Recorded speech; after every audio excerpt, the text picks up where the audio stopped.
Good morning, everybody. Today is Monday, January 8th. This is Amanda. It's live Q&A. And this week, we're going to talk about agency. Oh, good morning, Mark. Just saw your name pop up in there.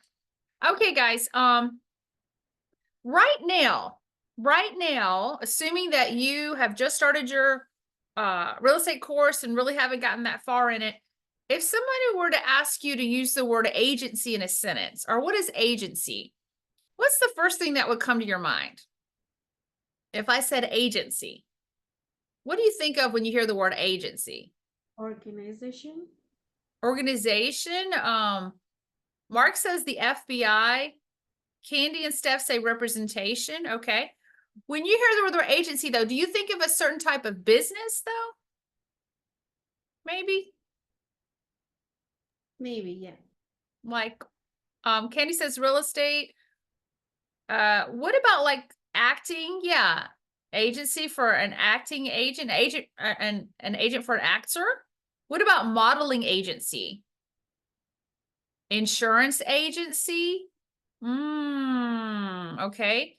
Modeling agency, insurance agency, sports agency. So basically, guys, when you hear the word agency, I want you to remember the two R's. It means two R's. It means relationship and representation. Relationship and representation. Daniel writes, good morning, Daniel. A business or organization is established to provide a particular service, typically one that involves organizing transactions between two parties. That's exactly right. So basically, guys, in real estate, agency occurs when one individual hires another to represent their best interests. That's what agency is all about. Okay. We have one person that's hiring another to represent their best interest. That's what agency is. Okay. And in real estate, guys, you're going to hear the word agency all the time. So it's really important that you understand what agency is all about. Now, one thing I want to point out, because we've got a lot of new faces today. This chapter 9, this is my chapter 9 in my materials that I'm sharing with you guys. So you can please disregard that, because this will be a different chapter or unit in your particular course. But you can't pay attention to this. For most of you, when you finish your Calibri course and you move on to take your state licensing exam, most of you will have around 13 questions on agency. So you can tell that this is a pretty big topic. This is a very, very important topic. And don't forget that agency works hand in hand with contracts. So next week in my sessions, I'm going to be talking about contracts. This week, we're going to tackle agency. Next week, we'll do contracts. All right. Now, when we use the word hire, we got to be careful with this word hire right there, right? Because when you hear the word hire, you tend to think employee, employer. We're not talking about that kind of hiring. We're talking about it more like when you hire a lawyer, or you select a doctor. So basically, we're not going to be giving anyone W-2s or paying their taxes or anything like that. But you're going to select someone to represent your best interest in a particular transaction. That's what agency is all about. All right. Now, in real estate, you see examples of agency relationships in a lot of different situations. You have an agency relationship between a broker and a salesperson. So you guys realize when you get your license, right, you're going to be working under your broker. And in different states, it's called different things. In Alabama, we have salespeople and we have the qualifying broker. Some states you have little brokers and big brokers. Guys, it all boils down to the fact that there's a queen bee and the rest of us are just worker bees. So when you get your license, you know you're going to be representing your broker. That is an agency relationship. You can have an agency relationship between the broker and the seller. You're representing the seller's best interest. You can have an agency relationship between a broker and a buyer. You also can have an agency relationship between a property owner and a licensee that's acting like a property manager. So a licensee is anyone with a real estate license. Now, and again, what is the one thing that all these relationships have in common, though? A broker and a salesperson, a broker and a buyer, a broker and a seller. property owner and a licensee. What's the one thing they all have in common?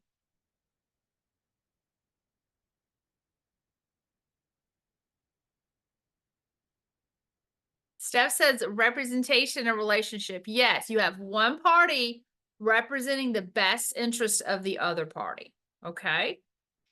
Now, mutual Candy says mutual consent. Yeah, you've got one person representing the other person. Now, one of the most important things you guys can do when it comes to agency is to know these agency roles, because a lot of your agency questions are going to be scenario-based questions. Does everybody know what it means when I say scenario-based questions? Anyone want to explain what a scenario-based question is when you're taking the test? It's the hard questions, right? Good morning, Miss Yvette. It's the hard questions. It's where they tell you a little story, right? A real life situation, and then you have to make a decision. Okay, so when you're doing these scenario-based questions, it's very important that you understand these roles. Okay, Julie writes an example of a situation to which people have to react. That's exactly right. So let's make sure that you guys know these roles, okay? So first one is a licensee. A licensee. This is an individual with a real estate license. And depending on your state, you can have salespeople and brokers. Okay. A licensee, a person with a real estate license. Now, a person without a real estate license. Does anyone in this session right now have a real estate license currently? And maybe you're getting a license in another state? Candy, yeah, Candy. So Candy is a licensee, but only in California. Anybody else in here have a license currently? No? Okay. So currently right now, Candy and I are the only licensees in this session. The rest of you all are just general members of the population. You're the general public and you do not have a license, right? So you guys would be considered consumers at this point. I'm a licensee and you're a consumer. We haven't engaged in any real estate business yet at all. And that's how we will be described. I'm a licensee. I have a real estate license in Alabama. You guys are consumers. You're consumers. Now, when do we get to use the magic word license or agent? And this is a word that gets misused all the time. We start using the term agent is when we have a licensee that's been hired via a written service agreement, got to get it in writing, to act on another's behalf and represent him or her in a real estate transaction. So an agent works for a client. So when that consumer decides to hire you for representation and sign on the dotted line, that's when a licensee becomes an agent. Okay. And that's also the moment where you consumers, you guys become something special too, right? You get another little title. Now you get to be called the client or the principal, an individual that hires a licensee to represent him or her for a specific task via a written service agreement. Now, did you guys notice that we have the word client / principal? I like to say the word client. Here in my market in Alabama, we say client, client, client, client. But guess what I've noticed on the state licensing exams? In the state licensing exams, they prefer to use, I've noticed the feedback that I've gotten is the word principal is what's used a lot.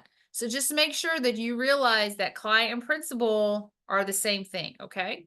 So once you get hired, you become an agent and your customer transformed into a client or a principal. Now, we've also got these other roles. What if someone doesn't want to hire you? What if they just want to work with you? Maybe they have a lot of experience in real estate transactions in other states, and they come to your state and they don't want to really hire you to represent them, but they would like to be able to ask you some questions and get some guidance on the transaction. In that instance, they would be considered a transaction broker, a licensee that is working with a customer that did not wish to sign a written service agreement, but still wanted guidance from the licensee. A transaction broker works with a customer. Now, here in Alabama, we call them transaction brokers. In your market, it may be called something else. The other terms are facilitator, intermediary, or non-agent. Kind of just depends on what's used in your area. All right, now, when this happens, we can't call the customer, they can't have the title client because they didn't hire us. So we can't call them client anymore. We have to call them a customer. A customer. They're no longer a consumer, now they're a customer or a third party. An individual that needs the services of a licensee but did not wish to sign a written service agreement. So I know this seems really, really, really simple, and it is, but it's also very, very, very important that you guys know the difference between those, okay? Again, licensee, consumer, agent, client, transaction broker, customer. Mark says like a notary. Are you talking about the transaction broker, Mark? Are you trying to align it like that? Let me know, okay? Go back one page. Okay. This one right here.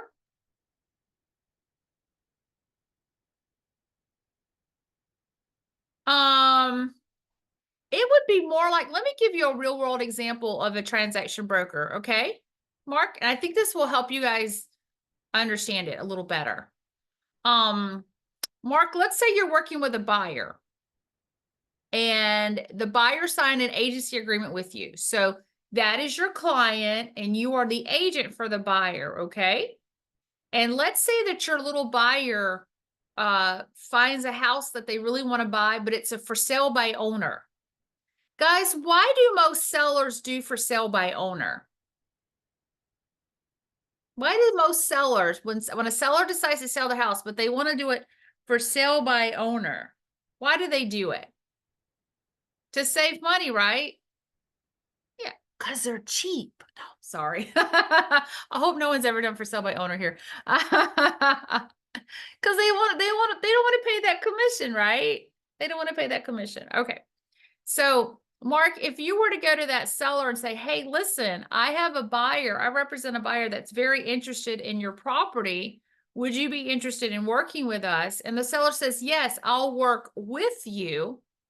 Then, Mark, you would be working with that seller as a transaction broker. You're not representing the seller, but you're helping them shepherd that transaction from the contract to the closing. Okay. And you would not refer to the seller as your client because you're not representing them. You're just helping them, working with them. So your seller would be considered a customer or a third party. Okay. And you would just be working as a transaction broker. Does that make sense to all of you guys, how that would work? Let me know in the chat. Does that make sense? Okay. Julie says, so I'm taking away that in real estate, it is critical to differentiate the terms client versus customer. Yes. Yes. Yes. Yes. Like a notary. Yeah. Okay. I guess you could say like a notary. Yeah. All right. Russ says customer gets no fiduciary duties. That's right, Russ, and we're about to review that. Daniel asked, would you get paid and how much? Yes, you would get paid. So in the real world, this is, and Daniel, I'm glad you asked that question. This is an example where real estate education and real world don't really align too well. Daniel, in the real world, when you work as a transaction broker, you would get paid. You could either get a flat fee or you could get a percentage. And and I tell you what, Daniel, do me a favor, do a favor for me. Hold that thought for 1 second. Let me go over fiduciary obligations, and then I'll talk to you about, oh, you're fine. Don't apologize. You're fine. Then I'll talk to you about compensation because it's a good question. And it gets, someone asks it for every class. So it's okay. It's a good question. It's a very good question, actually. All right. But let me explain let me explain the fiduciary relationships first. So at this point, I am going to switch to my PowerPoint. So just bear with me, y'all. Bum, bum, bum, bum. Okay. So let's take a look at this. And then Mark, this will lead over to your comment too. Okay. So here we go. So agency roles, and we just talked about these. So when you're just walking around with your real estate license, remember you are a licensee. Okay. And then let's say that you're in the grocery store. And one of the things you guys can do when you get your license is when you go out in public, make sure you wear your name tag, your real estate name tag, but make sure you wear it upside down. You know why I'm telling you to wear it upside down? Why do you think I'm telling you to wear your name tag upside down?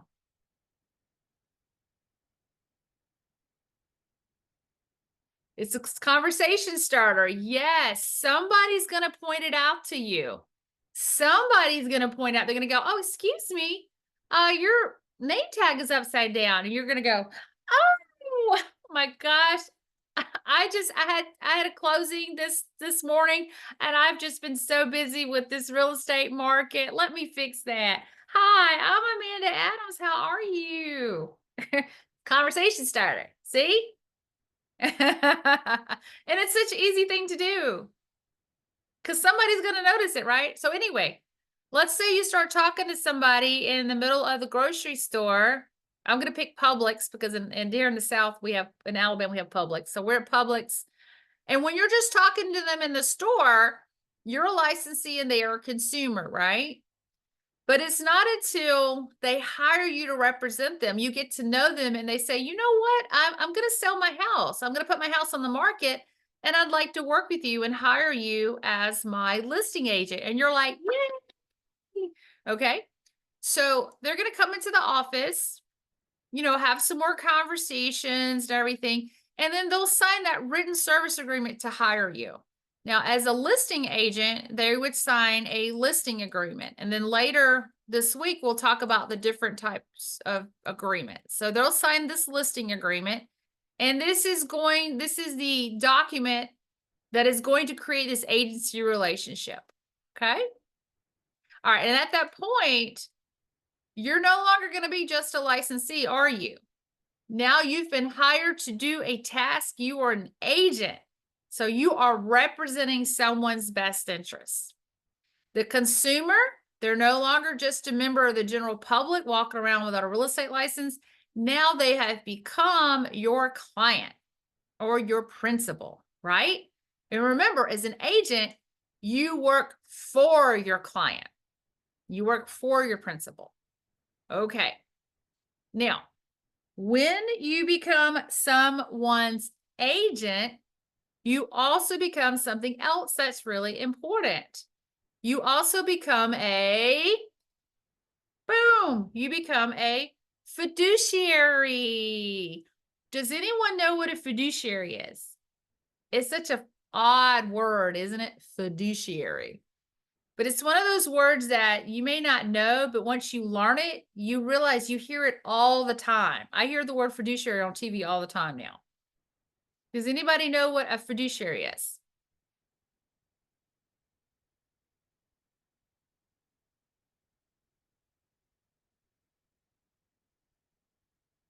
Julie writes, has a responsibility to have financial best interest of client in mind and work accordingly. Yeah.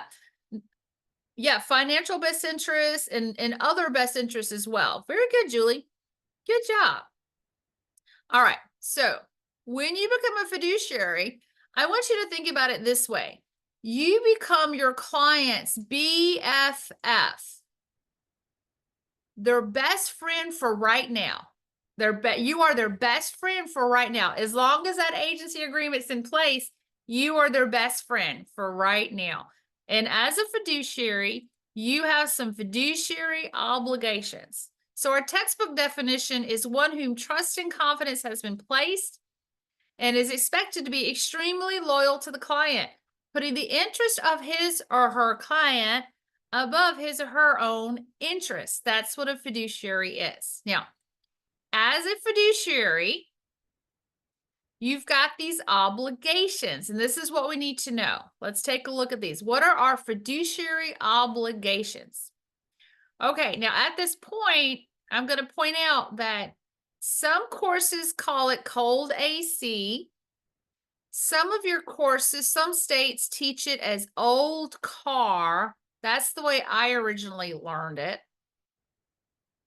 And then some of your courses teach it as a cold.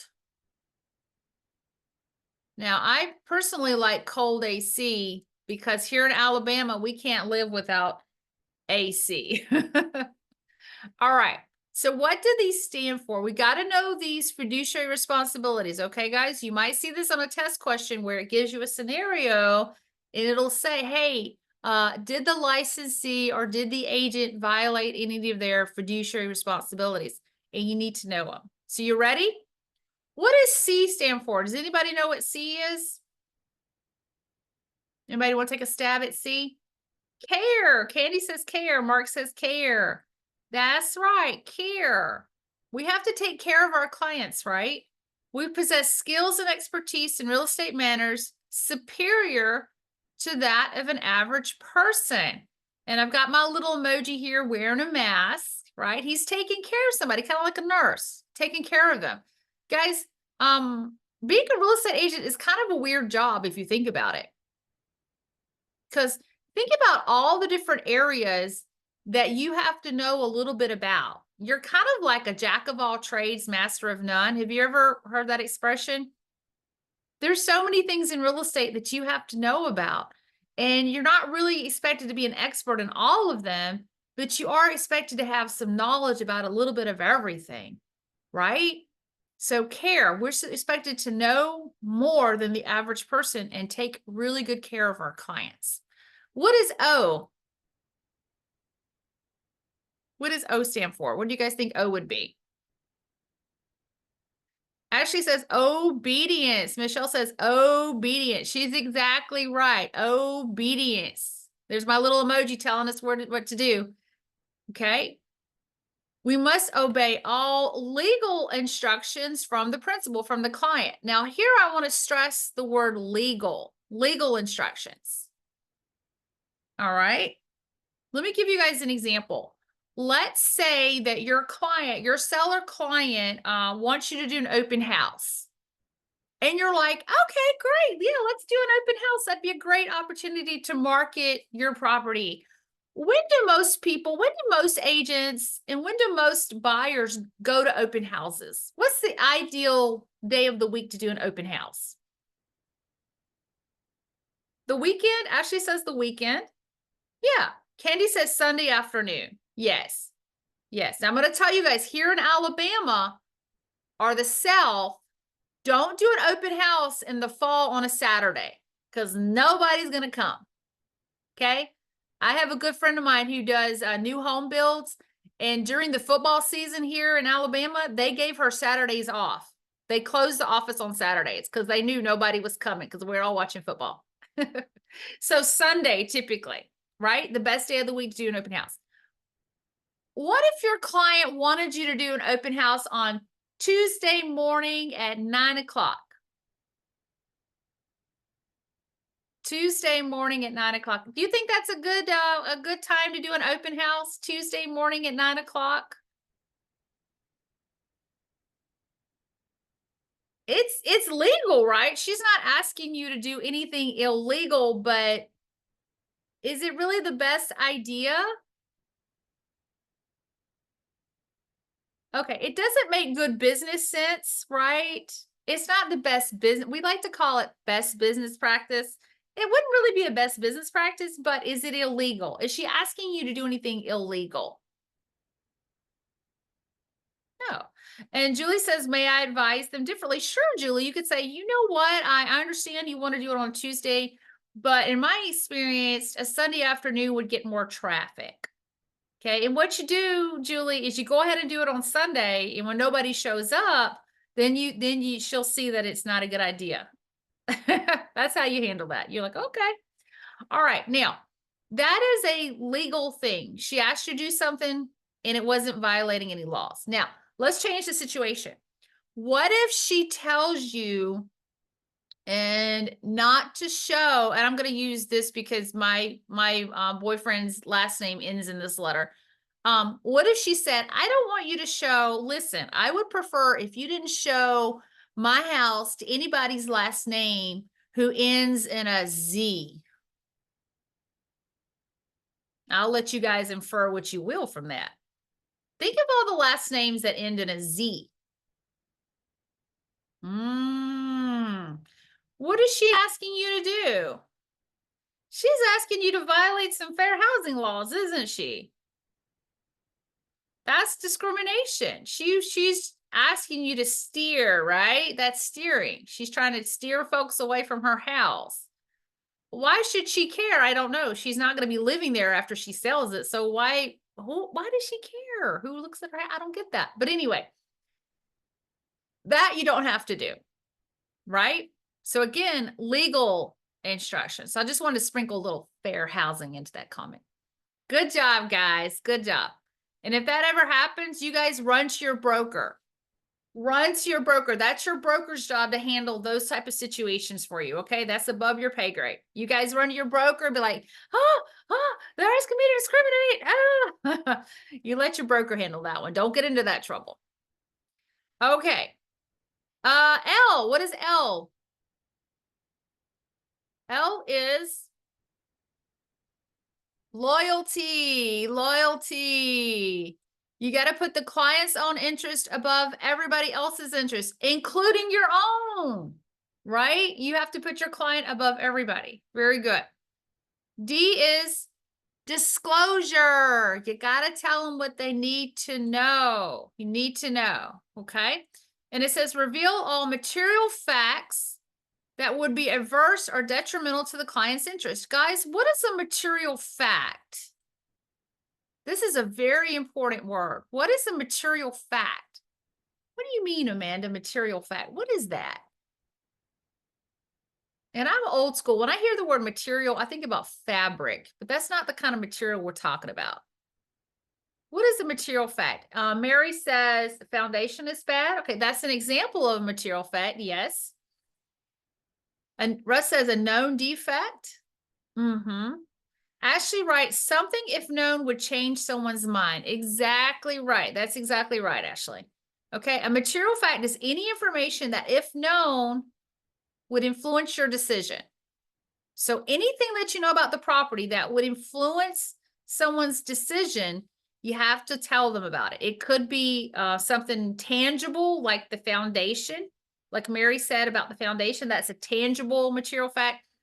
Or it could be a question about the title issues.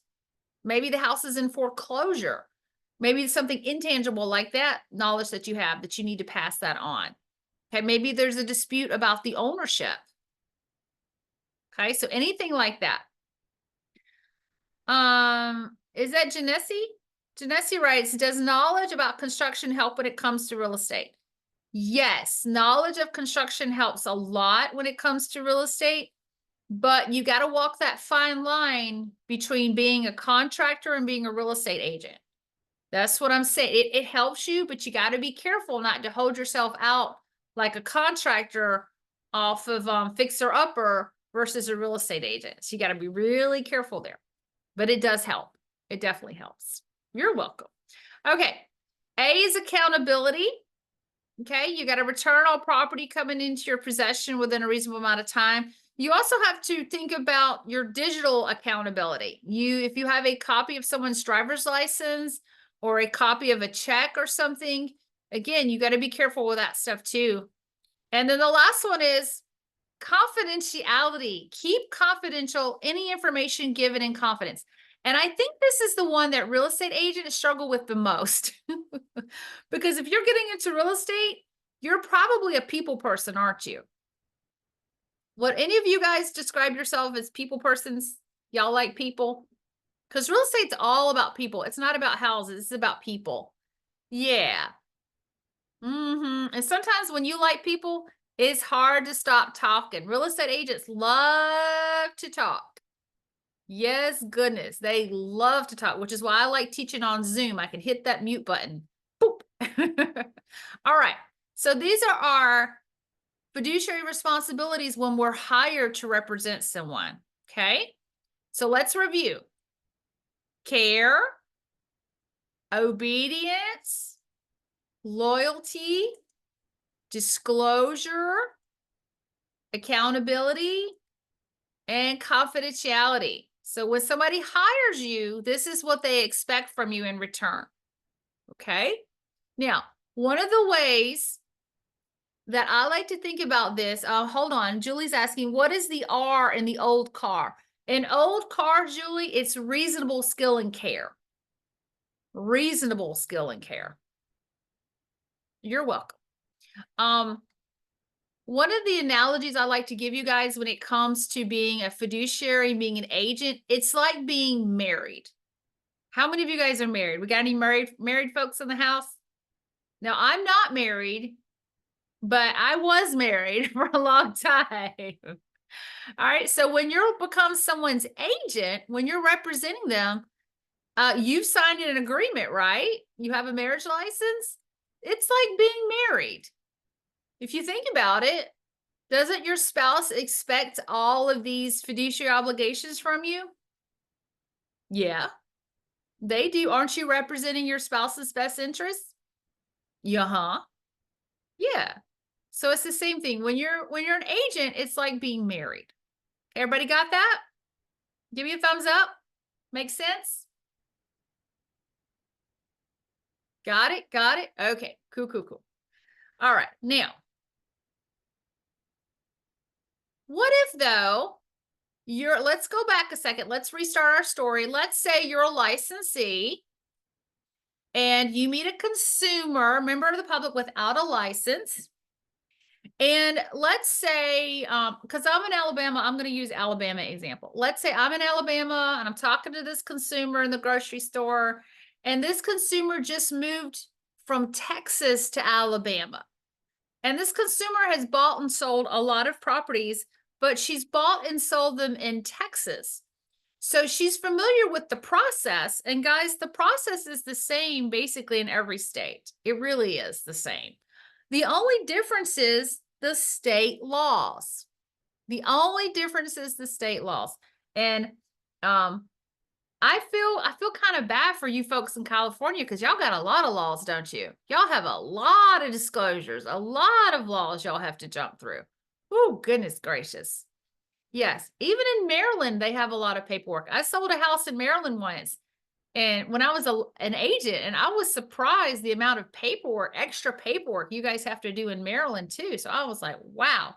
But the transaction itself is basically the same in every state. So I've got this consumer who has a lot of experience under her belt.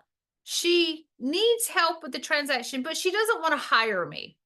Okay. And Mark, I forget the other person that asked the question about was it Daniel? About the compensation. I'm getting to that. Hadn't forgotten. Okay. So she wants to work with me. She needs a little help to sell a house here or buy a house here in Alabama, but she doesn't want to hire me. So she doesn't want to sign the written service agreement. And that's what's needed to create our agency relationship. Okay. And this is where you guys need to pay particular attention to your state laws. Most states have laws that say you don't have an agency relationship in place until you get it in writing. Okay. But we're talking about the national level. So basically, if you don't have it in writing, you don't have an agency relationship. Okay. So since she didn't want to hire me to represent her, what does that make me then? Am I still going to be her agent or am I going to be something else? What am I going to be? I'm not going to be an agent, am I? Nope. I'm going to be the transaction broker. Excellent. I'm just going to help her with the transaction. Okay. And is she going to be my client? She didn't want to hire me, so I'm not her agent. So I'm not going to call her my client either, am I? No. What is she going to be referred to then? Customer. Yes. She's going to be my customer. All right. She's going to be my customer. Okay. So, Daniel says you're not a broker. Daniel, it's called even if you're a broker or a salesperson, you're just referred to as a transaction broker because you're helping them with the transaction. But I don't want to, I'm not putting in the layer of broker salesperson representation. I'm not putting in that layer right now because that's a little too much too soon. We'll work our way over to that. All right. Okay. And remember, when you're a transaction broker, you're not working for your customer, you're working with them. You're working with them. Okay. Mark, everybody else seems to be okay. It might be just you. Yeah, you might want to log out and log back in. That might help you. You also may want to make sure you're hardwired in. If you're using Wi-Fi, sometimes it's not as smooth. You need some more coffee. Okay. All right. Now, when you are someone's transaction broker, are you also their fiduciary? Does that also make you a fiduciary? Candy, are you sure? They didn't hire you to represent them. No, ma'am, you're not. You're not a fiduciary. Okay, you're not representing them. So when you are a transaction broker, remember, you don't owe them what? They don't get any of that cold AC, do they? No old car, no a cold, none of that. They do not, they're not, you don't owe them any of that cold AC. Not at all. Because you don't represent them, right? Guys, the analogy I would use for this one would be like being boyfriend, girlfriend. You're just in a relationship. Okay. And I'm glad my boyfriend's not home right now to hear me say that, because sometimes I think he gets a little hot with me when I say that.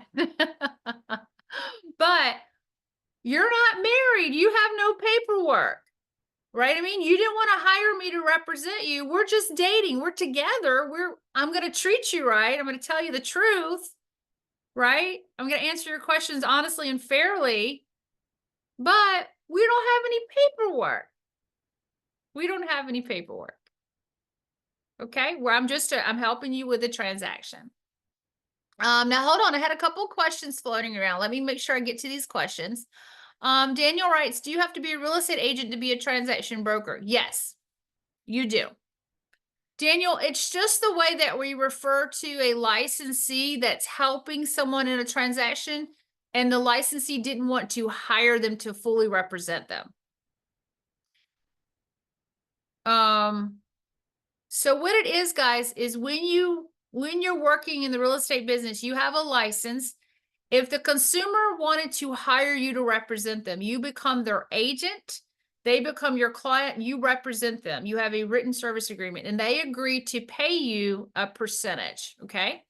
For example, oh, Daniel, you're fine. You don't ask too many questions. Don't say that. No, you're fine, sweetie. You're fine. I like questions.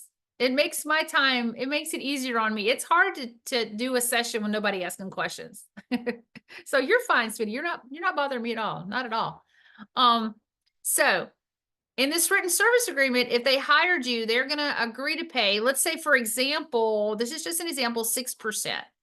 Now, you guys had asked a good question earlier. You had asked, well, when you work as a transaction broker, how do you get paid? Well, here's the thing. And this is kind of weird, actually. In the real world of real estate, you have some brokerages. You have some companies that only work with consumers as transaction brokers. Let that sink in for a moment. Because there's a brokerage here in my area, in my market, that does that. They will only work with consumers as transaction brokers because they feel like it lessens their liability.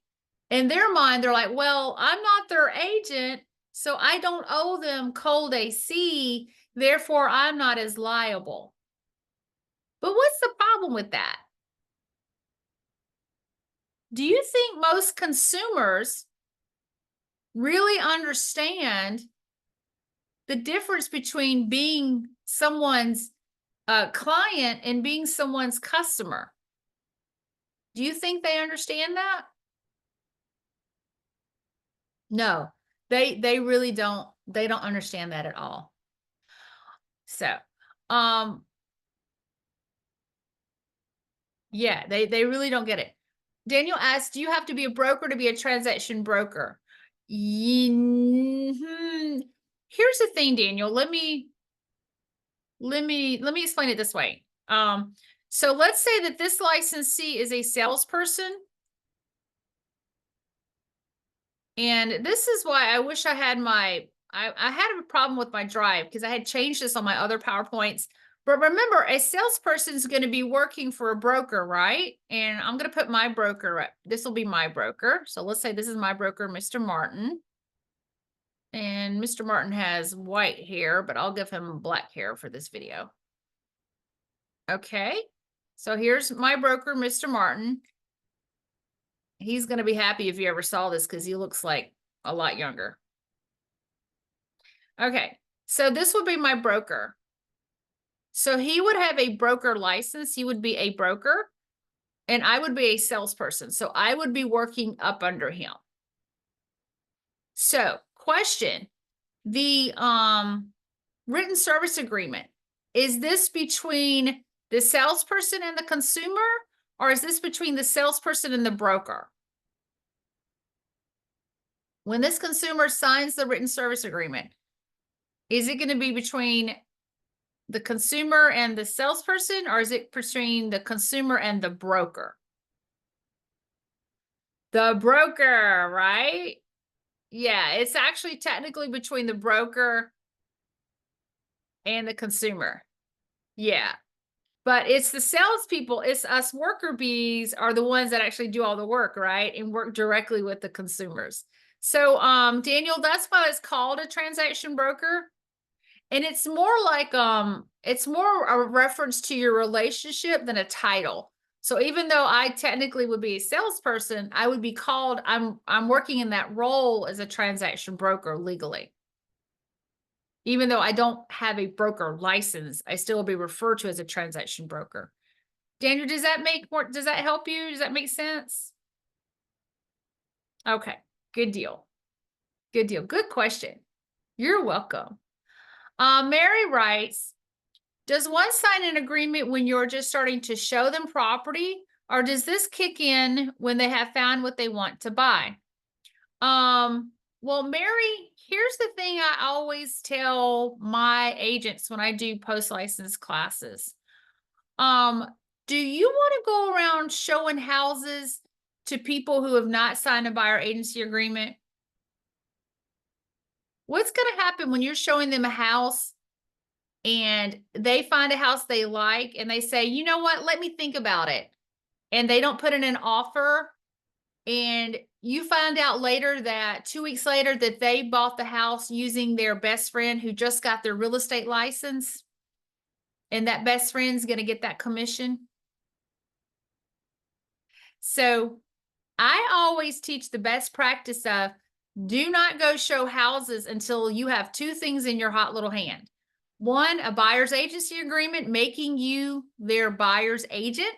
And the other thing is a pre-approval letter. So you know what their budget is. Okay. Because buyers are liars in real estate. We have that, we feel like buyers are liars because buyers will cheat on you. They'll go talk to every real estate agent they can find. And if they don't want to sign paperwork and they don't want to get pre-approved, sweetie, that's why we have Zillow. They can go on the internet and look at that house. And I don't mean to sound mercenary. It's just the truth because it's hard. It's going to be hard to get somebody who wants to go look at a $500,000 house, but they only have $200,000 budget. Okay.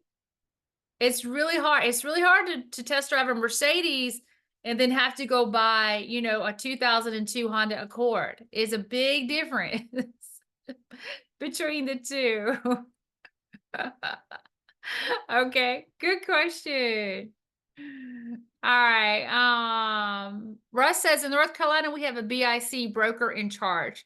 That's exactly right. But Russ, the names will be different. Broker in charge, big broker, little broker. Alabama, we have broker salespeople, but it's the same hierarchy. You have one person in charge, and then you have the worker bees. Denise, thank you. Thank you. That's such a sweet comment. Thank you. Carolyn sent me a private message. Oh, you passed your California real estate exam last month. Thank you, Carolyn, for coming in to tell me that. So Carolyn sent me a private message, y'all. So y'all don't think I'm talking to myself. She says, hello, Amanda. It's been a while since I've logged in here, but I thought I'd let you know I passed my California real estate exam last month. Your class definitely helped me pass. Thank you. You're a great instructor. Oh, thank you. I'm going to take a screenshot of that, Carolyn, and send it to my supervisor. Like, hey, look at that. Thank you so much, Carolyn. Congratulations. Now you can go sell one of those really expensive California houses. Awesome, awesome, awesome. Okay. So does everybody feel comfortable with these roles now? Does everybody understand what I mean when I say licensee, consumer, agent, client, and then transaction broker, customer? Do you understand? Does that make sense? Because it's super important when you're reading these scenario-based questions to understand the difference. Okay? Because it's going to say, did you violate your fiduciary obligations? Did you not? And now you'll know what it is. Remember, cold AC. Let's go over cold AC. Care, obedience, loyalty, disclosure, accounting or accountability, and confidentiality. We got to keep our mouths shut unless there's a material fact that we need to disclose. All right. Good deal, you guys. Well, it is about that time. It's 11 o'clock.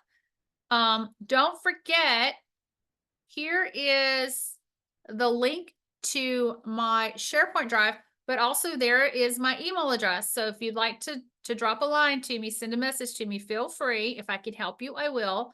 And I can send you a link to my SharePoint drive so you can access my recordings and my handouts and things. Now, when we come back in an hour, so it's time for a break. I'm going to go get some breakfast because I haven't eaten yet. When I get back, though, in an hour, we're just going to continue talking about agency. Okay? Oh, Daniel, you're welcome, sweetie. It's no problem. I'm glad you're here. I'm glad you're here. I hope you come back for the next session. Mary says, do we log out and log in again? Yes, ma'am. Log out and log back in. I'll start it up again in about an hour. We'll have our next session. Okay. Oh, you got to go to work, but Daniel, I'm going to record it. So I'll post the recording so you can watch it. Okay. Julie says, can you explain how each of these classes work? Is each one unique? Julie, it's what we normally do is we kind of organize it by topic. So I like to have the same topic for the whole week. So I'm talking on agency this week. Some sessions don't have a topic, which gives you an opportunity to ask anything you want to ask about real estate education wise. So I really would suggest that you get, or if you haven't already, you probably have, download the schedule. So you'll always know what we're going to be talking about in the sessions. Okay. Let me post the schedule up there one more time for you guys. There we go. All right. Caroline says agency is definitely in the state exam. Yeah, it's a big topic, isn't it? Oh, thank you, Mark. Yeah, I don't know if it's in the portal, Julie. I don't know if they link it to the portal or not, but go ahead. Okay. No sound. Alfonso, you need to log out and log back in. Type a message to him. Log back. Oh gosh, I cannot. I can't. Julie says, so your next class is different than this one? It will be different, yes. It will be the same topic, agency, but it'll be different content. We're going to keep up with our discussion. We're going to continue our discussion on agency. So same topic, but we're going to be moving forward. It's not a repeat, so to speak. Yeah, one says agency one. Julie, it says agency one and agency two, like part one, part two. And then tomorrow you'll notice it says part three, part four, because it's a lot to cover. Okay. All right. Bye, Ashley. Bye, guys. I'll see you in an hour. Enjoy your break. Oh, I'll let them know, Caroline. Good advice.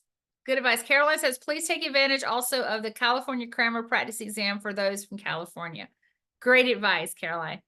Congratulations, Caroline. I'm so happy for you. All right, you guys, I'll see you in an hour.